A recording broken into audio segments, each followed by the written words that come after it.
You are tuned in to the Las Vegas Black Music Awards Hour powered by BlinkShow TV right here on 22.3 Takeover Vegas Radio, where we celebrate Black excellence, Black businesses, the voices that are shaping the Las Vegas music right now.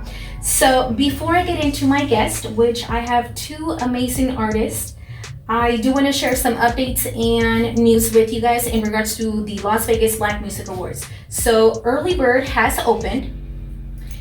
If you want to be associated, you want to be involved in the award show in 2026, go to LasVegasBlackMusicAwards.com.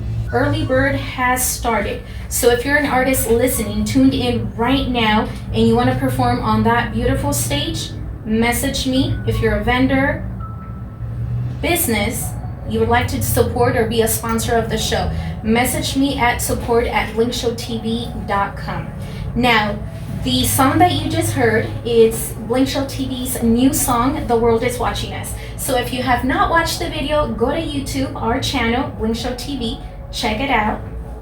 It's a collaboration of a lot of artists who perform at the Las Vegas Black Music Awards. So again, if you are just tuned in, I am your host, Chris Freeman, and I have two amazing guests. So stay tuned, grab some snacks, grab a drink, some water, and when we come back, I do have with me Urban Album of the Year winner with me. Stay tuned, we'll be right back. You are listening to the Las Vegas Black Music Awards Hour powered by BlinkShow TV. I'm honored to kick things off with an artist who just doesn't make music. He delivers vision, intention, and impact.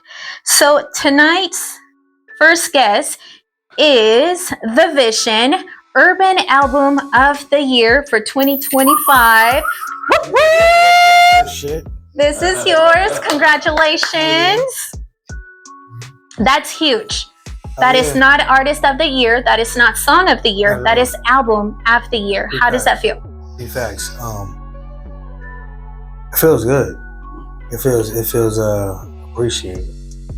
You know, for somebody to put together like a body of work and go through so much pain as I went through, but also so much healing that I went through, in that process of that therapy for me. You know, of the recording and releasing those feelings and understanding those feelings and etc. and making art of it. Being vulnerable enough to like share with the world, you know, it's like feels good, you know. it feels good, you know. I know I won this a while back, you know, but actually holding this now, I can actually go and put like the album, you know, because I got it up on my wall, the big ass poster board of the fucking album cover next to it. You know what I mean? Okay, that's right. So it's accomplishments, you know what I mean? Exactly, the first of many. Oh yeah. So your music has a strong message behind it. Right? Where does the vision come from? You mentioned healing, you know.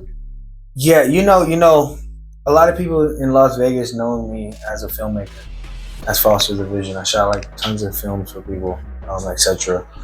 Music videos, commercials, and it was like I was always like helping other people tell their story. You know, there was no outlet for me, you know. But also, like, I've also had this skill set that I've begun to fucking sharpen over the years, you know? And it was a good medium. What was the question again? I'm sorry. No, I'm just as excited as you are. How long have you been doing music? I've been doing music since a child. Okay. My family's kind of like the Jackson 5 a little bit. Like my dad would take us to churches and we'll sing, like they call us Andre and the Voices. Okay. Like go sing at my grandma's church and all that. And then my mom had us involved into a lot of different multimedia plays, pageants, fucking community stages, you know, all that shit, you know. So. Do you remember ever being afraid, scared, nervous? Taking a moment to share your heart with the world or that audience right there, you know. It takes a lot to get up there and like to just be yourself, you know, to actually share your pain, to share your healing on stage. So it's Would you say that's the hardest thing about creating music and creating this album that got you this award? Yeah, real music. Okay. No, this means a lot though. This means a lot. I say that because I worked on this project for about like 2 years. 2 years. 2 years straight, and it was a lot of ups, a lot of downs, and it brought me to like a moment of clearing through all the fucking wreckage, you know, and polishing the songs and getting them right and having to redo certain things and get back into that certain emotion. And it means a lot, you know. It's like you work hard for something and you don't know what it's going to be, you know, and then you start throwing it out there and you're like, all right, let's see what this can do. And when you start seeing people start to resonate, it means a lot. It means a lot when people like get recognized for something like this, you know? Exactly. So how did it feel when you found out that you were being nominated for Album of the Year? This is God willing. This is God willing. You know what I mean? You work hard, you put yourself in the right position. When it's for you, you know? And for me, this is, no matter how big or how small, it means a lot to me because it's like, you know what I mean? It's like, yo, I'm in this position for a reason. I'm in this race for a reason. Exactly. They're not in this race. They're not in this race. I'm in this race, and whoever else is in this category is in this race. You know? Exactly. And with that, not a lot of artists get to go on that ballot. Yeah. So it was a big group of talented artists, and here we are. Yeah. So that album, you worked on it for 2 years, right? What is one song in that album that was the toughest to write?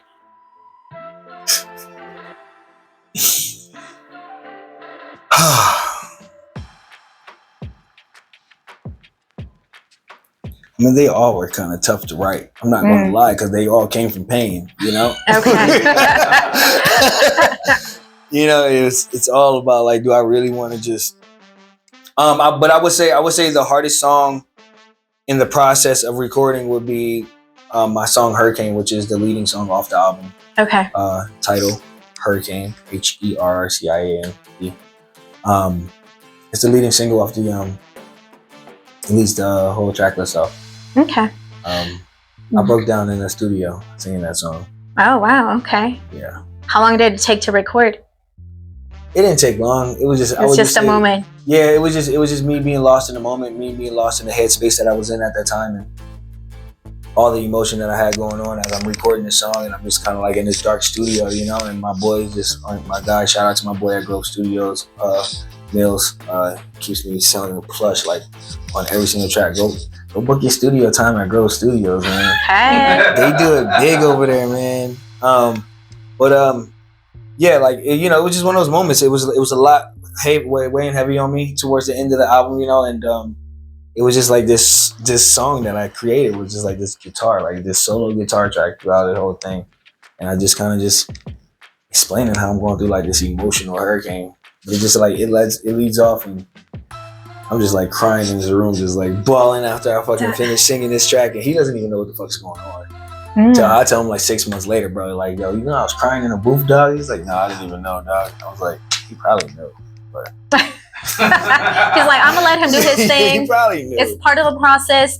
With that, you put a lot of emotion and feeling to that. So with that, when people press play on your music, right? Yeah. Specifically this song that made you cry in the studio, what do you want them to feel or walk away with? I want them to walk away with a feeling of healing, a feeling of understanding, knowing that they're not in that situation alone, whatever that situation may be.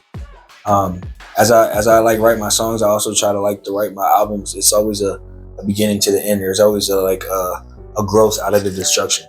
So like, as in like the album, it goes hurricane to bloom. There's always a bloom at the end of the destruction of the hurricane. You know what I mean? So I try to end up on a happy note, you know? Okay. You had a moment earlier on that I don't think you caught it, but I have a different view. Yeah. So when she presented that to you, you had a moment, you looked at it, and then like something hit you just for that grief. Yeah. And then she took you out of that. What was going on in that moment? You really like, it's like you just had this epiphany or something that you saw and you had to grieve. What was that?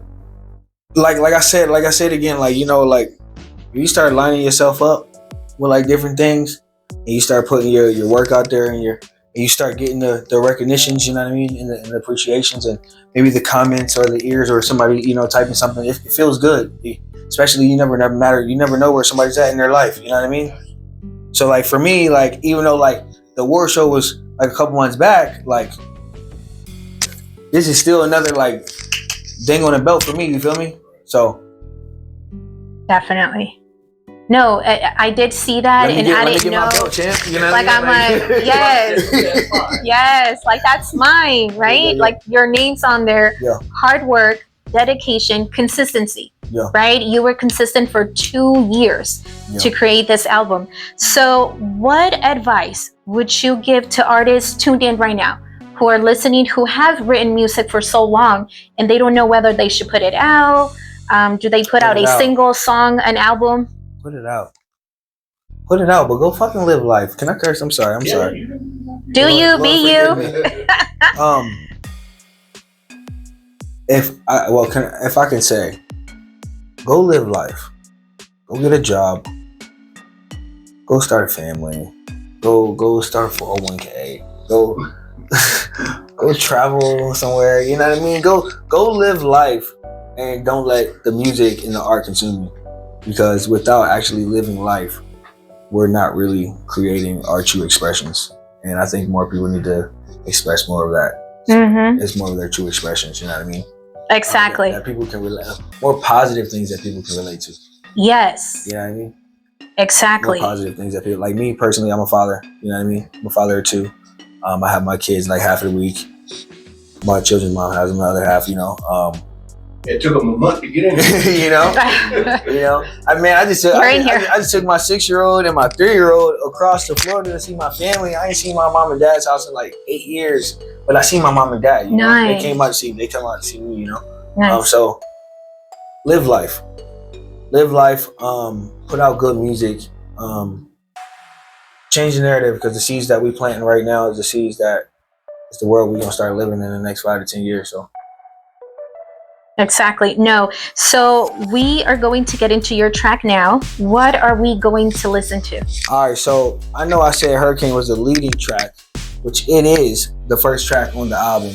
The leading single is no other than my song Energy, which we had an amazing video shot by Outbox Media, Outbox Productions, my band 33 Media, my band. Shout out to Jux, shout out to Redacted, shout out to my boy Maxie. Shout out to everybody that came out, Nocturnal Mafia. It was a beautiful thing. Okay. But yeah, my song Energy by The Vision. All right, let's get into it. If you are just tuning in, that was Energy by The Vision. And the energy that you brought today, thank you so much. Tell us what's next for you, upcoming projects, new music. Are we going to see you next year at Las Vegas Black Music Awards 2026? Of course. Y'all gonna see me there.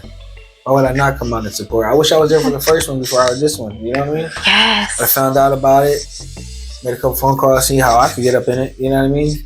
And I was honored to be a part of it. Like I say again, every time you hear me talk about this, I'm honored to be a part of something that's part of Las Vegas, especially in the Black community that's growing and going to continue to grow. You know, I'm all about it. You know, but yeah, I got a couple more singles coming out. The album's out. I got an acoustic set out right now, live set with my boy Juxtaposition. So all the rock songs that you heard, like Superman, Energy, the one you just heard, Make That Shit Clear, all that is now an acoustic set out on YouTube. So y'all can check that out. It's at the Pod Place. That's just something to hold y'all over until the new music, you know, until we pop out in the new year, 2026. That's right. So for those who are just tuning in now, where can they find your music, purchase your music, follow you on social media? You can always find me at the VSN92. That is THEVSN92. And that's going to be on most of my social media platforms, my YouTube, my Instagram, my Twitter, my TikTok. Yeah.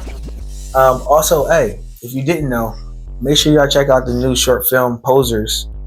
I got a nice little short Denzel in there, you know what I mean?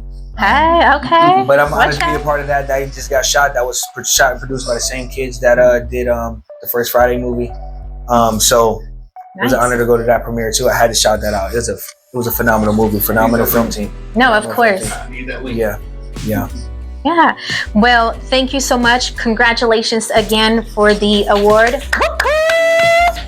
We hope to see big things and see you next year. For those of you who are listening and you guys are big fans, you guys can go to LasVegasBlackMusicAwards.com, send in those nominations starting next month. Go to LasVegasBlackMusicAwards.com and send in nominations, the vision. Thank you so much. Good luck with everything.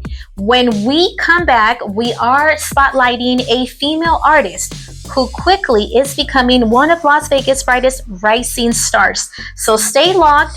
This is Las Vegas Black Music Awards Hour powered by BlinkShow TV. I am your host, Chris Freeman.